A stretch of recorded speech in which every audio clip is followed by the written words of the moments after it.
When we look at all the products, 99% kill the bacteria or whatever. So it is like, they are the enemies. No, they are not enemies. They are actually our best friends. They are our best partners if we can manage it.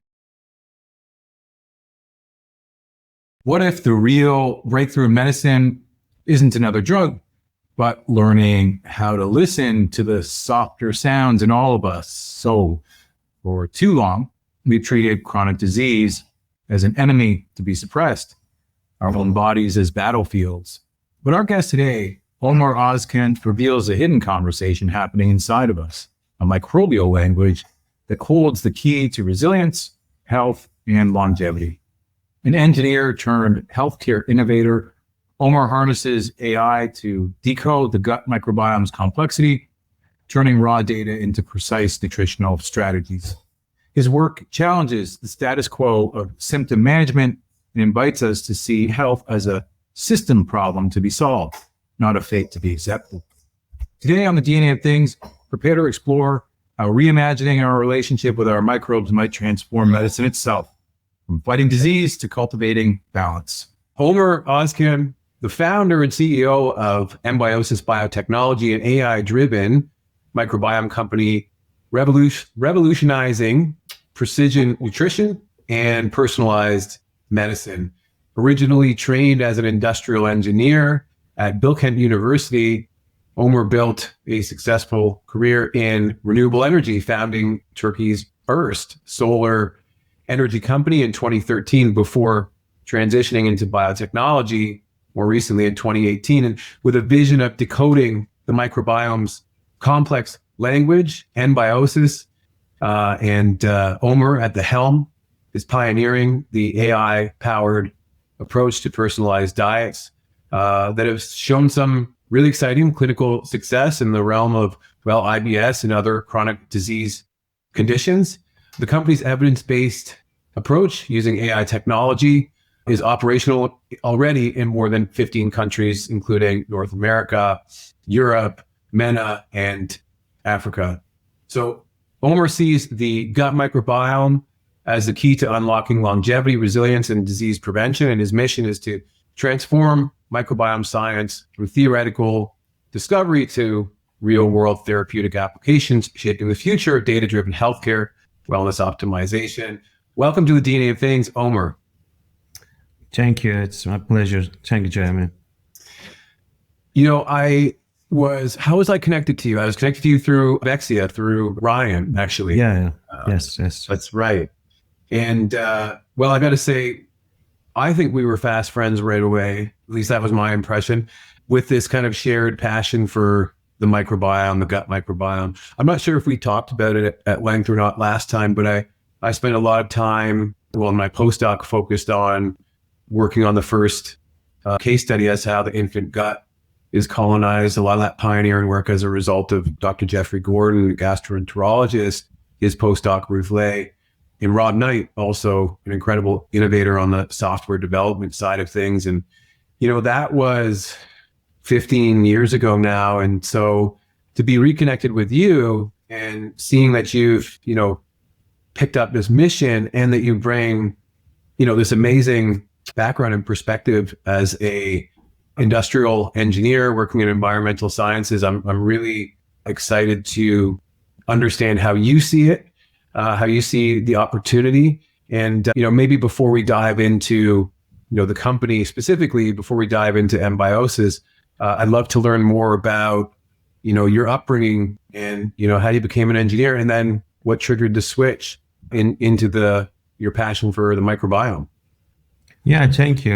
Actually, since my childhood, I do like shaping the future in my mind and jumping into that dream and trying to realize what I see. And even industrial engineering those days, when I did choose industrial engineering, was about to create my roadmap. And when I was a student at university, I was actually thinking about the future again. And for a long time, I was being affected by the future risk of climate change, and the world was going to change.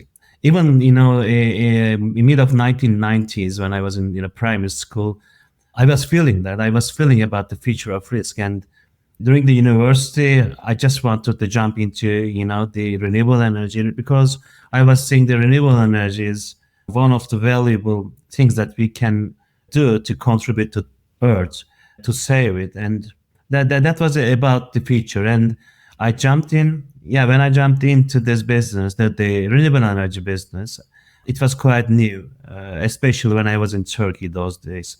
There was no regulation, no law, and I just jumped in and tried to do something. After all those years, I'm proud of leading, one of the leaders actually, developing the sector and building the first plants. Nowadays, people are doing a lot of solar power plants, wind power plants, and different types of power plants after all these years. And I feel good. And it is same for the AI and the biotech. But actually, in around 2017, after I felt the power of AI, I see okay that the future is coming, and in the future, there are people who create value in the future, and there are people who benefit from the future.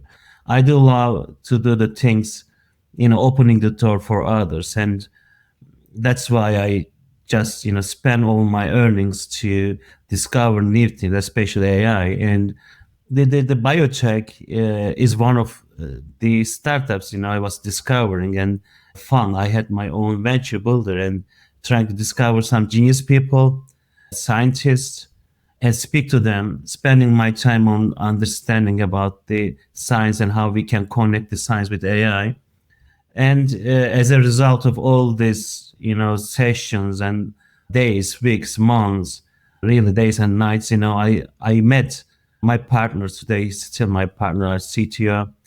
And learning about the microbiome gave me something, it was interesting moment because again, I just see something. I remember, that there are some moments in my life, I felt so strong and I said, yeah, that's it. Because when I first met the concept of microbiome, I said, yeah, if this is the door for life. If we can understand the language of these microorganisms, we might understand what the life means. That's how I started this journey. And yeah, since then we have done a lot of things, and we are still discovering. And it's a discovery for me. And what I love about the microbiome is it's a deep, science and philosophy and the discovery area, and I'm enjoying it. And it's always opening a door for me to be a part of future. Mhm. When you describe how you essentially left one industry to another, what is striking to me is, well, you were probably, let's say, classically trained or institutionally trained in the world of like becoming an industrial engineer. Is that fair to say? Like, university or professional school, etc. Yeah. Well, and then, you talked about, well, now I was going to go into biotech, and the way that I got there was talking to experts. And what I find about, well, getting to do this show, for example, is I talk to so many people who are experts, and just through dialogue, I learn, so much more than I would have ever learned previously, like in textbooks or doing my own research. And, even adding that kind of layer of collaboration that's possible. And then that's, exponentially increased through, well, like video conferencing, like what we're doing now. And then all these tools of analysis to consider all these complex ideas, all these complex systems, and to think about how they might be harmonized. And, thinking about that from like an engineer's mind where, they're very, very astute at, problem solving and systems thinking. Yeah. I think it lends itself beautifully to, well, what you see in what you're probably seeing in the microbiome. I'm going out on a limb here to guess. I think you probably saw that quite naturally, again, with your formal training, but still your ability to, pursue dialogue, to continue learning through collaboration. And so, I would like to know your perception of the microbiome, because you're It sounds to me like you were very much in awe of it, but you're also making it practical. But this notion of an interactome, right? A very interactive system. The microbes with themselves, but then also with ourselves, in leading us to a bigger question: who are we, or what are we really, if we have more microbes on us and in us than we do human cells? 100 or 1,000 times more genes. I can't remember the number, but it's a lot. And, so I'm really interested to, I guess, understand maybe at a meta systems thinking level, how you see that, what enticed you about it. And then, what was then from there, developing that paradigm, what was, kind of the first, let's say, problem that you set out to solve in health? Yeah, actually, first of all, the bacteria is the initial point of our evolution, and this is quite interesting because if we really want to understand what the life means, especially what the living thing means, we need to understand where we are coming from. The initial point, how did it start? Actually, the starting point is very interesting, and so far, after all these billions of years, today who we are is the result of this evolution. And when we look at all the process all the way, we are living with the same organisms. They never left us. Yeah, we have changed so far, but these organisms are living with us. And as you said, their numbers are more than our cells. Okay, more or less our cells, and they are speaking to each other. They are sending signals to ourselves, everything, and they are at the core of all the communication in our health.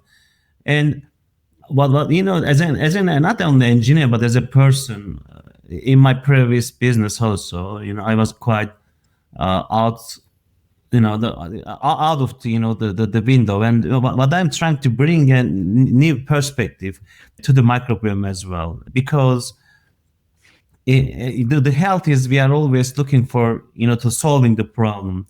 Since the beginning of human history, when there's a problem, we just focus on that problem to solve it. But what I see is, all the problems, this is a theory actually, but very strong theory after all this, the studies, and in the future we will, I guess, make it more clear. What I see is, that there's about all the communication problem. Because if there is a really, the healthy communication in our body, everything will work, in a right order.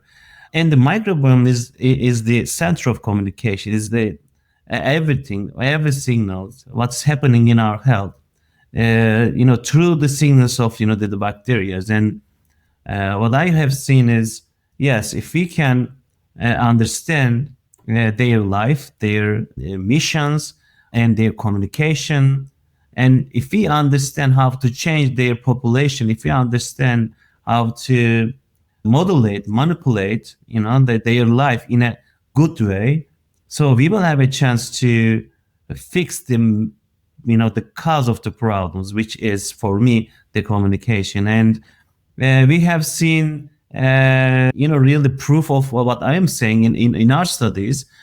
For example, for the irritable bowel syndrome patients, when we look at their microbiome, some of the groups of bacteria are dominating the population, and their real numbers ratios are more than the others, which is quite, I'm always comparing the life of the bacteria is a little bit, how we are living in our life. It is in a society, if a group of people like become an oligarch or monarch, or they have the power, at the end of the day the population collapse, and there will be a lot of problem. It is same for the microbiome. And when we see, for example, irritable bowel syndrome patients in our studies, some of the group of the bacteria are dominating the population. And what we do is, when we try to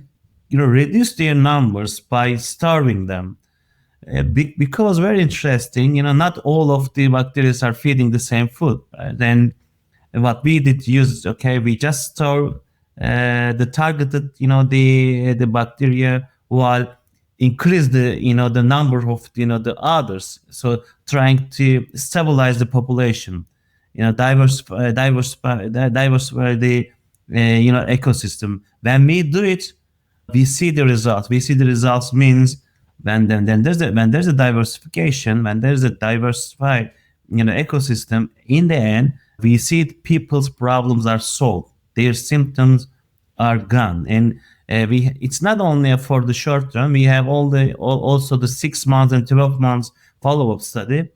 When you solve the intelligent problem just once, it keeps it keeps a long term. It's not just the 1 day show. It is a long term, because when you fix the communication, so even the system are really strong against the external factors. So that's why, as an engineer, not only engineer, as a person, bringing the idea to microphone with our part. My partner is the actual center of the technology. I am the behind of the philosophy, but the philosophy since the beginning is to understand their language and stabilize and to fix the problem, fix the communication, and that's actually how I see in microbiome, and that's why it is the center of health. Once let's assume we are living in a simulation, and 99% of the codes in our body is full of these microorganisms. 99, which means if we are going to fix the problem in the software, we have to focus on the measured population. That's what we are doing. Yeah, I want to pull on the thread a little more there, because, on this idea that, all life started as, bacterial, let's just say, for the sake of argument. Well, in case there's any evolutionary biologists listening, there's obviously the distinction between archaea versus bacteria, but I don't think we need to dive into that. But the point is, there's this, well, those are thought to be the beginnings of life on Earth. And of course, there's even a question outside of that, how did it get here? Was it formed spontaneously on Earth, or did it arrive, through this process called, panspermia? Was it delivered on asteroids, for example? Yeah, probably, yeah. Right. And that's what, spawned a lot of the work that Carl Sagan did, I think, back in the 80s. Yeah, 70s and 80s. And so that's a very profound question. How did that start? And even as you think about, well, the coevolution of bacterial cells and the eukaryotic cells that make us up, the human cells, mammalian cells, is this notion that an ancient humanoid-like cell called a eukaryotic cell, instead of engulfing and digesting an ancient bacterial cell, well, it found a symbiosis in it. Instead of digesting, it farmed the bacteria, and then that progressed till what we see today, and that's what we call our our mitochondria, the energy powerhouse of the cell. And similarly in plants, that's true for their mitochondria, but also the plastids that do the photosynthesis. And so it's really interesting. It's important to understand, I think, that, again, pressing on that point, the intricate play of this evolutionary process. And I do apologize, I didn't mean to confine you to being an engineer. It's just I've spoken with a lot of people with engineering backgrounds lately, and it's rekindled my interest in more systems thinking. So of course you're a human, so I I apologize. I would never want to limit you to certainly one discipline. The other thread I wanted to pull on, just with the microbiome stuff that we're seeing, because it's real stuff, right? It's like there are these microbiome host genes that, well, they interact with different genes to affect lactase persistence. So I think FTO gene, there's immunity, various immune system genes like FUT2 and MHC, brain function, so serotonin, tryptophan production. It's been linked to autism risk, various disease susceptibility like Parkinson's and different forms of cancers. And again, this all kind of coming back to this notion of crosstalk through, digestion, immune tolerance, neurological health, even altitude resistance in some instances in Tibetan populations with koala detoxification. So you wouldn't think that is necessarily happening because of these amazing little microbes, right? But yet here we are. And, this isn't necessarily a part of clinical care at this point. But one other thing that I'll say also is, the C-section babies, right? So those babies that don't go through the birth canal and get exposed to the vaginal microbiome, have an increased risk of things like, chronic disease, like, asthma and allergies and inflammation, et cetera, autoimmune disease, essentially. So yeah, there's something that you're doing here that it lends itself to this kind of rethinking, like kind of like a Maslow's hierarchy of, how we define the animal, the human, and then how we approach the health by breaking it down. And so you've got some, preliminary, examples of this. And I think what's really exciting is we're starting to see the microbiome being used for clinical applications. So I'm interested to know, like, what is that conversation like? Because, clinicians they're not necessarily expert in microbiome. So what are you seeing in terms of, I guess, again, the knowledge translation and implementation to professional practice? What are you learning from that world? So, well, what I am learning is what I see is resistance, actually. Because people are scared about the things that they don't know. Right. The problem of the microbiome is, unfortunately, most of the the doctors, they haven't studied during their medical school because it was not there before, and now they have started to read about it, but it's noisy. They hear a lot of things about the microbiome. That there's not some one standard rules or one standard information that they get all these things. Unfortunately, everybody says something about it. Yeah, there's a common word which says, okay, the microbiome is crucial and important, and it's critical. But apart from that, people say a lot of things, a lot of different things, and that's why I understand the medical professionals, they are not very close to the use on their practices until it becomes standard or regulatory approved, and that's the problem of today. And yeah, when look at the regulatory authorities, especially because the microbiome is only an ecosystem here that we carry, but are using different types of applications to change this microbiome. And nutrition is the major factor, the main factor that changes it.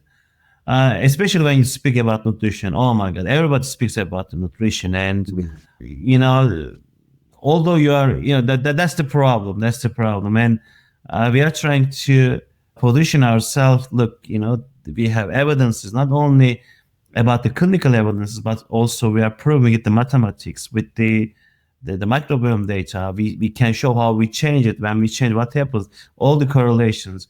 We are trying to bring a new idea, new rules to the system. It's not easy to make people to accept this idea because it is so strong.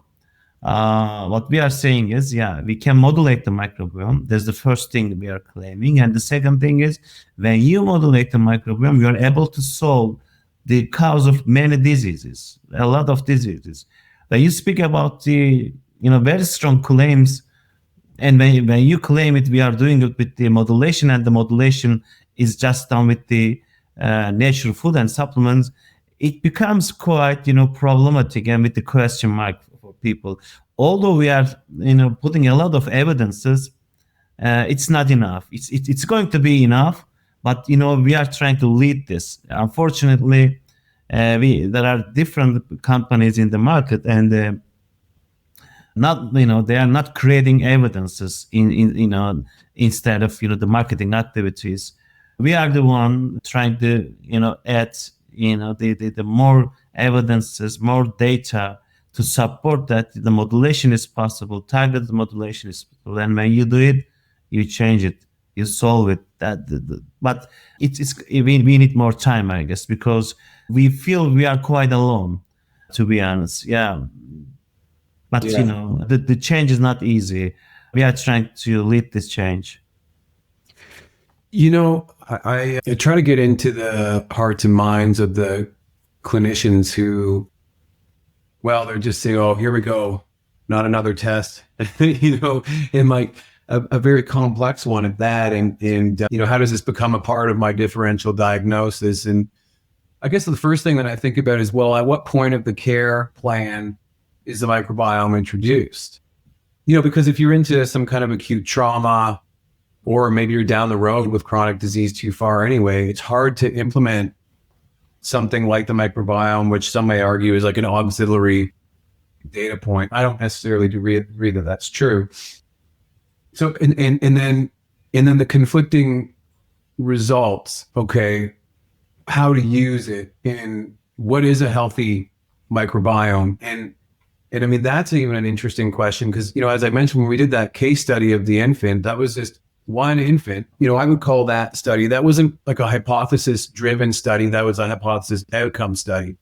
So it's like, let's just track the infant development, journal everything from a phenotypic lifestyle development point of view, and also collect fecal samples along the way and assess the diversity every day for basically the first, I don't know, what was it, 2 or 3 years. And so then when you start to get an accounting of the changes in the system, you can infer, you can correlate them with different, let's say, events in the child's life. Of course, you can't say that it's causative because there aren't enough data points. It's only one child, but actually, even when you look within the one child, you can see there's a recurrence of multiple issues. So, okay, here's an example.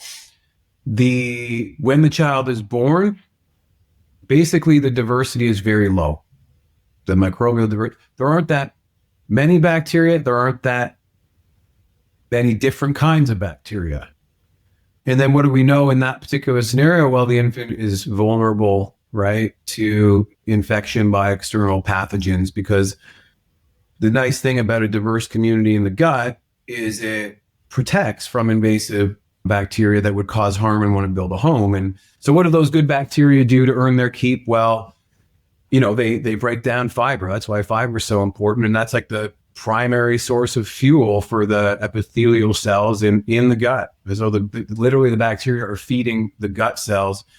And so that relationship's been established and is, looking to reestablish itself new in that infant. But as you go through, you start to see the diversity increase. Interestingly, at first, the infant gut microbiome actually looks more like the mother's vaginal microbiome. It doesn't look like an intestinal microbiome, which makes sense because that was the exposure, right? And then you actually see a lot of the microbiome that you would expect to see on the skin. Why? Because there's a lot of skin-to-skin contact, right? Breastfeeding. So actually comparing breastfeeding is one of the greatest probiotics, is comparing the microbial content in the breast milk to the gut microbiome. You can see that actually starts to build, and it's environment specific, which is amazing because the mother's immune system has kind of developed that cocktail, if you will. But then you start to go along and then you see, there's an ear infection. Antibiotic. Boom. You were growing this diversity and then boom, it's gone. And that happened multiple times, which is not surprising because antibiotics are not so precise, right? And I'm not saying don't take antibiotics. I'm just saying take them responsibly. But it does affect your gut microbiome, certainly. We saw changes when the baby introduced formula, right? Now, we only saw that once, so I can't say this always happens when you put formula. But we saw changes when the diet changed. Different changes every time when, vegetables were introduced or meat was introduced. It's like, this is a change. And we could measure it statistically. We could even measure how the communities differed and even the genes, the functional genes, how they differed over time. So what I took from that is it's hard to look at any one point and say, okay, yes, your microbiome is on track. But if you can look at it in context, right, you can look at it over time, and maybe this becomes something that people eventually do a few times a year, just as kind of a good practice for taking inventory of your health. I mean, I think that's nice. It's a nice to have, but what about the need to have? I think about the need to have is like, well, the babies who are delivered by C-section, as we mentioned, it's like that's a very good use case of, covering the baby with like a vaginal swab taken from the mom, and that's being done in some places. The other thing, that I was very concerned when I lost my appendix, right? Because I lost my appendix around, I got food poisoning and I had appendicitis, and so it was around 2003 when my appendix were taken out. Oh, it's an evolutionary vestige. You don't need it. I was like, I don't believe that. It doesn't feel right.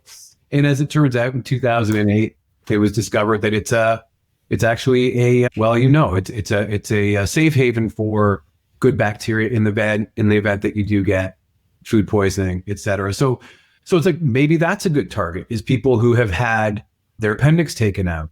Is like, oh, well, you especially need a reservoir of good bacteria to have at the ready when you get food poisoning, because you don't actually have that anymore.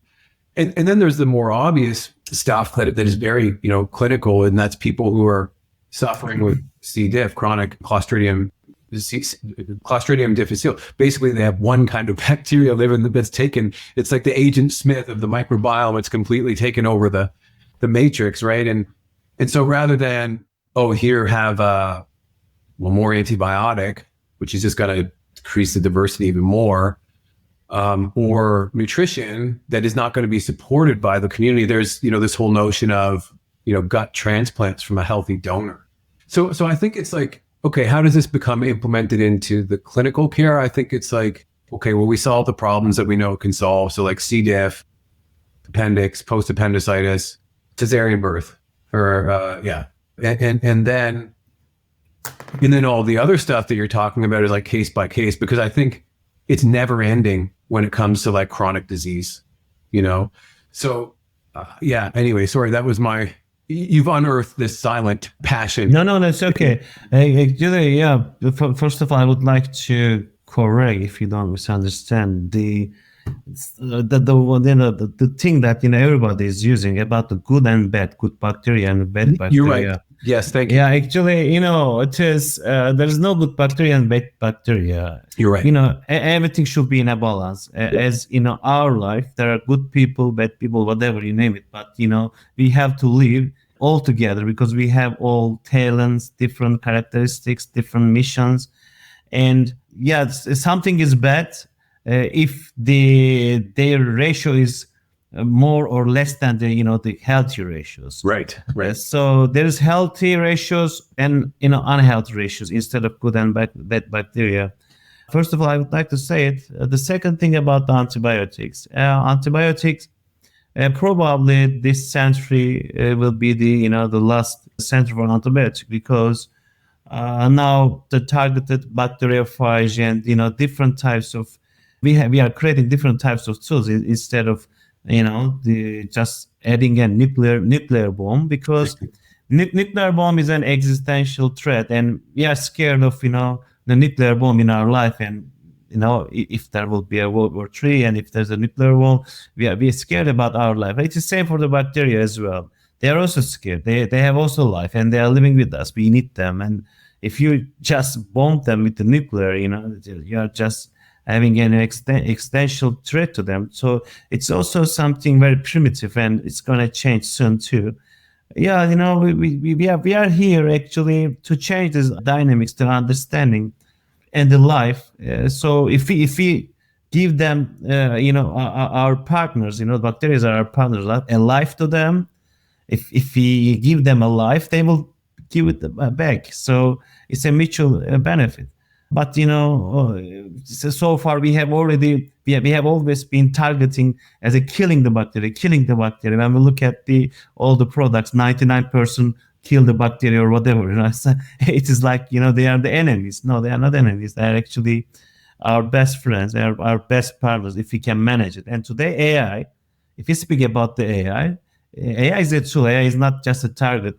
But unfortunately, AI is also misunderstood.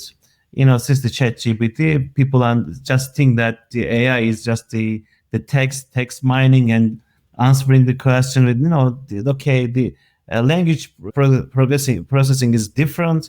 The molecule process is different. Today, our AI is a tool to manage, to understand and manage this living things.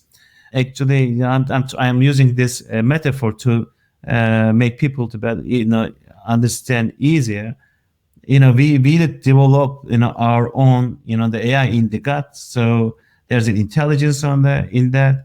This intelligence is managing the living things, all the living things that is normally impossible to manage. But with the information, data, and the power of AI, that's what we can do there, and it gives us a chance to manage our best partner instead of being an enemy. When you can manage something, it can be your best tool, right? So microbiome is our best tool to survive. And today AI is supporting this idea for us.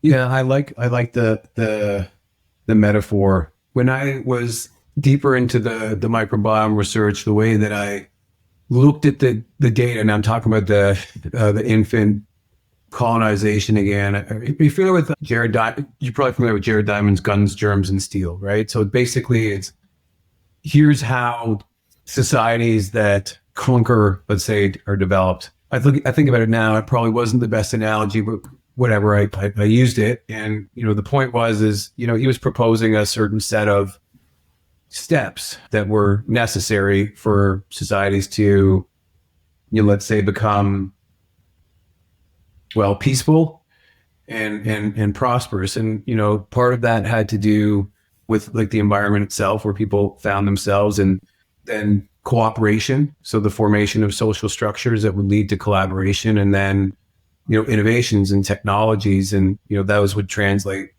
obviously for, medicines, let's say, and then ultimately, to weapons. And then we get into kind of more, the darker, more forceful side of the story. But the point is he laid out this formula.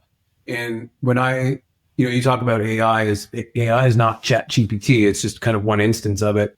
All these classifying algorithms that exist, to do evolutionary studies using our, human DNA molecules, right, to define ancestry. Like those are based on phylogenetic algorithms that are based on machine learning and testing and building these models. And you start with this assumption, the artificial intelligence, and you kind of save a lot on the computational time. And so in the same way of doing all the analysis of these different populations of bacteria, because it's no small deal, right? Like you need algorithms to understand how many, what different types, and then is there co-occurrence of these types? And then you can really start to build a story of the community dynamics that are happening, let's just say in the gut. Yeah, correlations with the health parameters, diseases, Right. and chains, Right. a lot of things, the Right. Yeah. multi-billion parameters you need to run. Yeah. Yeah. But the interesting thing is it allows you to get to the point of say, oh, well, that's a keystone bacteria, for example. It's like, oh, well, it may not be there, it may not be abundant, but if it's gone, the whole system collapses. Like this comes back to what you were talking about with, it's not good and bad. It's like the harmonization of what these things can do. And I think I have to really press on that point of the AI analogy more, because most people probably don't know that the majority of bacteria in your gut, for example, you couldn't isolate them on their own and grow them in the lab, for example. And so you would never know that they were there unless we had things like metagenomic sequencing. So that is, you can take a whole fecal sample and sequence the whole genome and then infer who's there and in what abundance. And that's pointing to just how incredibly interdependent the system is. And so I'm really interested in, kind of what is the future metric? Because we don't exactly know. When I was doing this, I was playing in the sandbox and I was thinking, oh, it's the species of bacteria and the abundance. But again, if you start to think of it as like, maybe it's an interactome, it's a network, and there are nodes and edges, and maybe there is a way to quantify it mathematically in terms of like, again, an ecosystem and an interactome. And so, how do you see that going? How do you see it? How do you see us applying mathematics to this, if that is indeed what we should do? Yeah. We are already doing that because there's the mathematics behind First of all, you can understand with the AI and data, that's what we do, Yes. about the correlation between the potential diseases, our wellness parameters. We can easily understand your sleep quality, your mental health, or, your metabolic activity. So everything is correlated with the ratios of the different bacteria and their all population. So, and what we do is we change the population. How we change the population? We are choosing a healthy population donor.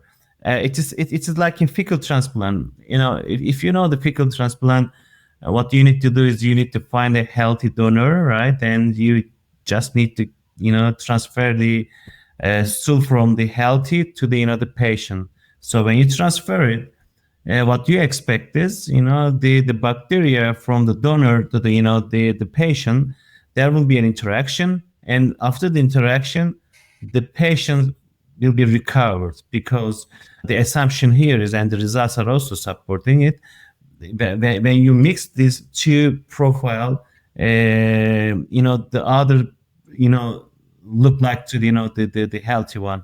So then we are doing the same thing, the fecal transplant, but instead of clinical fecal transplant, that's impossible to scale and there are lots of risks. We do it in a digital environment, and we are choosing a healthy donor for each individual, and we are shifting each individual to the targeted healthy donor in an opposite way. And the system is easy, and because each of the bacteria are you can fit with the different types of nutrition, and when you use different types of molecules, the nutritional molecule, you are able to shift it, you are able to change the population. And if you have a targeted healthy population in your hand, in your biobank, you have a strong chance how to do it. Because today with the AI and the simulation, you can easily predict how can you manage it, how can you shift it. That's actually our discovery. Our discovery is we have discovered a way to do fecal transplant without clinical fecal transplant. Instead, the same mentality with the digital environment, using the food and supplement to the opposite way. So that's how we are shifting people's profile to the healthy one.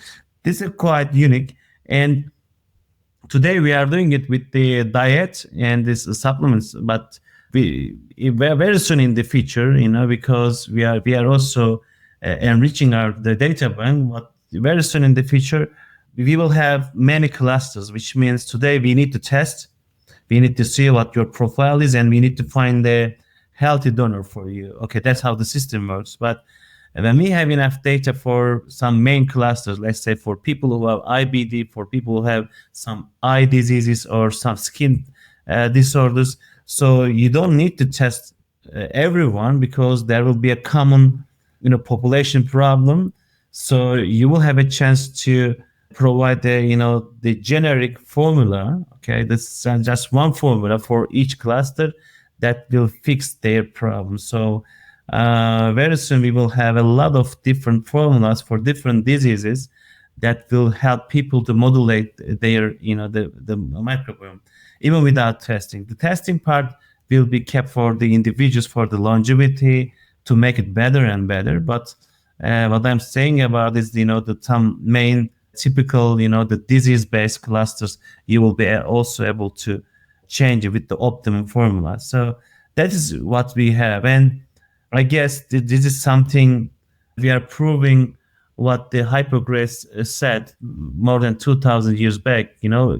Everything is in the gut, yes, and food is the medicine. So if you use food in your gut to feed the right bacteria, to make them to produce the right metabolite, it is going to be your right medicine.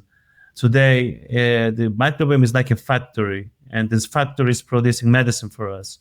But the point here is what kind of medicine you need to produce, and we know how to actually make these guys to produce the right drugs for us, and that's actually the mathematics behind.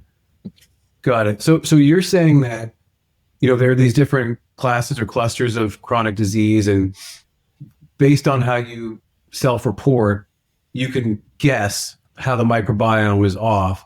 And with a relatively uninvasive solution, nutrition and supplement with little to no side effect, we know we're moving towards a healthier gut microbiome, and you can see results in a week, 2 weeks, 6 weeks, whatever. Is that kind of the protocol? How? Yeah, yes, exactly, exactly. By the way, but I don't agree with the no side effect because it's a basic mathematics actually. If something is a serious positive effect, the opposite application of the same thing might have very negative effect too, which means you can solve any kind of problem with the food and supplement, but you can also kill people with the wrong food and supplements. So it's not very naive and it's not innocent for the supplement area. I Right. guess this is the misunderstanding of any regulatory authorities. It's very critical, especially today. Food Mm, and supplement should be considered as a drug for people, and mm, especially in the modern life, we all have, unfortunately, different types of microbiome. It was not the case in the past. We had similar profiles, especially people who had similar DNA, living in the same environment, exposed to the similar environmental the factors, right?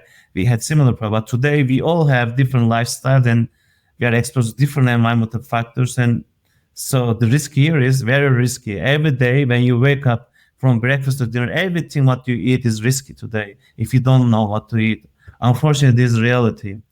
That's why people are sick. That's why billions of people have chronic disease is a nonsense. What does chronic mean? Why people have a chronic problem? Chronic means because you cannot solve the problem. That's why you use the name of chronic.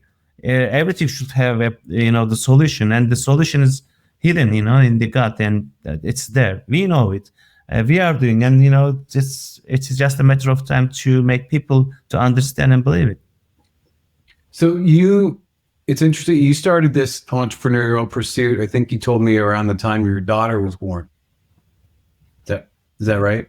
Yeah. Yeah, exactly. And what you said at the beginning of this call is, you're all about planting the seeds for the future. Yeah. What do you imagine that future to look like? What future are we pursuing? Are you pursuing with this microbiome AI powered intervention? What future are our daughters living in? Actually, our part is actually to make people to survive under a difficult, conditions of the future, which means, yeah, we don't know what's gonna happen, but we all feel something. The difficult days might come in terms of climate change, and it might affect our life, etc., etc. And yes, it is also possible that we might leave Earth or find other planets to live, etc. But whatever we do, we need to survive, and to survive is we need energy, and the energy, how we produce it with the nutrition with that we take, and the nutritional problem. That's actually if we can solve the nutritional problem, which means we are able to solve any kind of chronic disorders. We are able to solve cancer. We are able to solve any kind of other disease as well. Okay, it's going to extend the human life. First of all, we can really expect our generation. By the way, I am expected from my lifetime. Of course, anything might happen like an accident or whatever. But apart from the unexpected things, for the biological, diseases, we might really, really reduce this disease. We are able to extend our life, and I do expect minimum 2x, which means 120 to 140 for average is possible, and even our generation might see it. That's the first thing, and for the younger generation as well.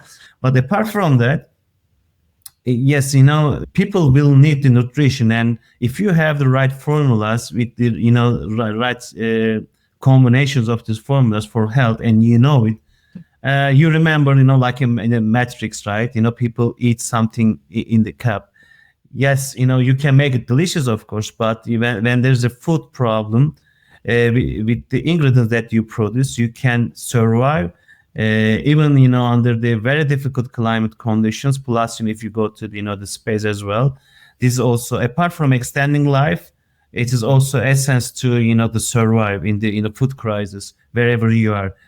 These are the two things that we can contribute to life. That's what I see.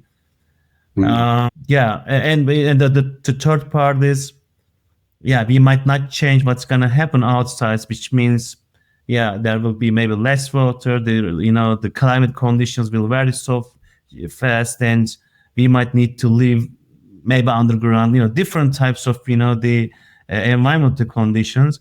Yes, we cannot change the external, the outside, but we can change our inside. We can make ourselves adapt, because adaptation is that's bring us to the center, right, in this life. And I guess we need to adapt so faster than any time in our history, human history. And in order to adapt, we need technology, and the technology behind the AI and the microbiome is allowing us as a chance to adapt when the things get darker. And I guess microbiome and AI is the light of the future. That's what I see. Amazing. Well, it is. I mean, folks have said, if you think about, the implementation of agriculture, right? Obviously, the industrialization of our societies. I mean, massive external environmental and changes, and having the internal gut changed also in parallel. So maybe there's something to stabilize against that perturbation more quickly, right? And so that's a fascinating idea. Again, this whole like you carry your environment with you, internally. I don't think that's being talked about a lot. I mean, great, and as I say, great opportunity for the astronauts of today, right? We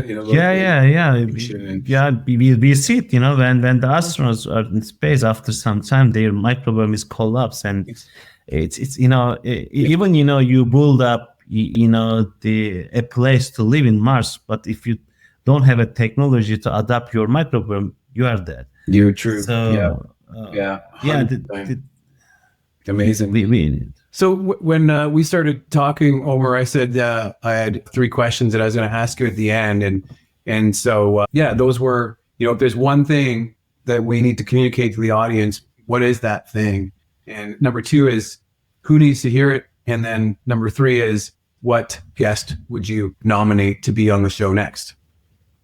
Yeah, about the first one, what I would like to say is, revolution requires resistance. That's what I should say.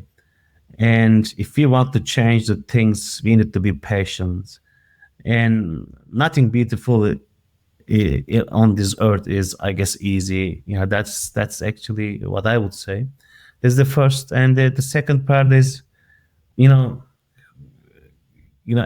guess, the ENBIOSIS needs a visionary, big, the investors to be involved. And I guess when I look at the biography of Peter Thiel, he is the, he might be the right person if he knows the details of what we have done. And I would like, if I would have a chance, I would like to say, this might be the next big thing. And I do have lots of reasons to support the idea behind why I see this next big thing. And for the third one, whom I should nominate is actually my partner, Ufuk. He's a brilliant and genius guy, and he's the one. After I met him, I discovered the hidden part of this science, and I learned everything. And I owe him, and he has the vision about the science, and I really, suggest him to be a part here. Amazing. Okay, well, we gotta get this message to Peter Thiel, so we'll make sure that it's heard. Is nothing great is easy, that's for sure, and really excited to meet your co-founder. In the meantime, Omer, how do people find you? How do people find the company when they want to learn more? Yeah, ENBIOSIS.com, provides enough information, the technology, the demo product, and our publications, etc. And On my LinkedIn profile, especially Omer Ozkan, they can see enough information about myself, and to access either our website, the contact form, or directly they can email me, oskan@embios.com. Amazing. I'll make sure that I put all of those points of contact in the show notes. And let me just finish by saying, Omar, it was a great pleasure to have a fellow passionate microbiomics person on the DNA of things. I thank you so much for everything that you're doing and being so generous with your time and sharing your story with our listeners. And we're all cheering for you and the innovation and for the future of humanity to take our environments with us. So thank you so much. Thank you for inviting and listening. Thank you, Omer. Have a nice day. We've just journeyed into the unseen world within us, where trillions of microbes hold instructions for our well-being. Omer Ozkan has shown us that the gut isn't just a digestive system. It's an ecosystem, a language, a code waiting to be understood. This isn't science fiction. It's a new paradigm already taking shape in AI-driven clinics and personalized nutrition plans. But the true revolution lies in shifting our mindset from eradicating bacteria to collaborating with them, from fear of complexity to embracing it. The path forward is clear but challenging.